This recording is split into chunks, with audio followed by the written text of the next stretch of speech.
पाऊस आला की महामार्गावर पाणी साचतं, रस्त्यावरती खड्डे पडलेले असतात, कुठे रस्त्यावर पाणी साचलंय, कुठे ड्रेनेजचं झाकण भर रस्त्यात बाजूला निघालंय, तर सोसायटींमध्ये पाणीच पाणी झालंय।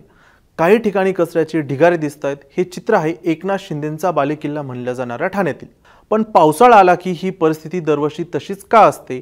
ठाण्यात पावसाळ्यात नागरिकांची नेमकी कशी वाताहत होते? प्रशासन नेमकं काय करतं? आणि महापालिका, खासदार, आमदार यांच्यावर सत्तेत कोणाचे खासदार, आमदार आणि नगरसेवक आहेत हेच आपण या व्हिडिओमध्ये पाहणार आहोत।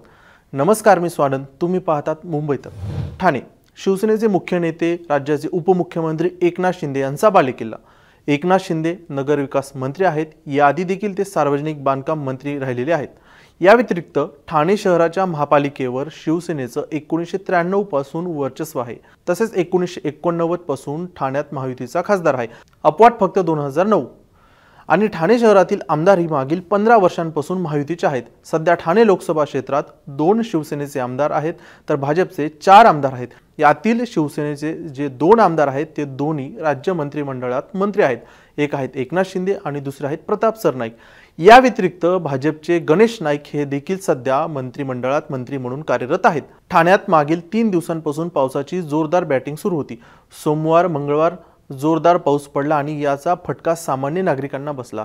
कुठे पाणी साचलं, वाहतूक व्यवस्था मंदावली, डोक्यावर कोसळणारा धो-धो पाऊस। यानंतर प्रशासनानं शाळा, महाविद्यालयांना सुट्टी जाहीर केली, लोकल बंद पडली, जनजीवन विस्कळीत झालं। आता ही परिस्थिती यावर्षीच का झाली का? तर नाही, दरवर्षी पाऊस येतो आणि प्रशासनाच्या कामाची पोलकोल होते।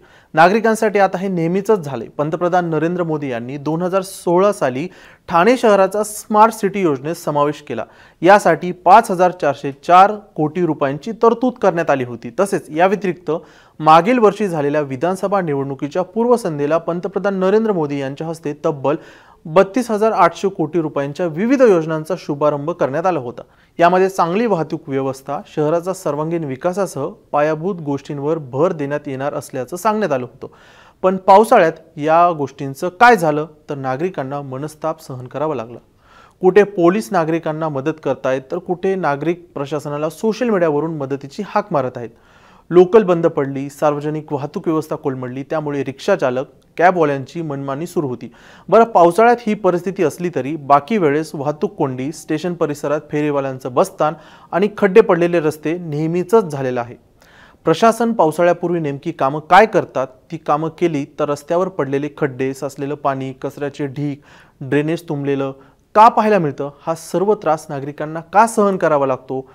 सामान्य नागरिक कर रूपात पैसे भरतात, पण नागरिकांना उत्तम पायाभूत सुविधा म्हणजे चांगले रस्ते, फुटपाथ, वीज, पाणी, उद्यानं यासारख्या गोष्टी कधी मिळणार? आणि दरवेळी पावसाळ्यात प्रशासनाची किती दिवस पोलकोल होणार? या प्रश्नाचं उत्तर आपल्याला मिळत नाही। बाकी तुम्ही मुंबई तक पाहत राहा।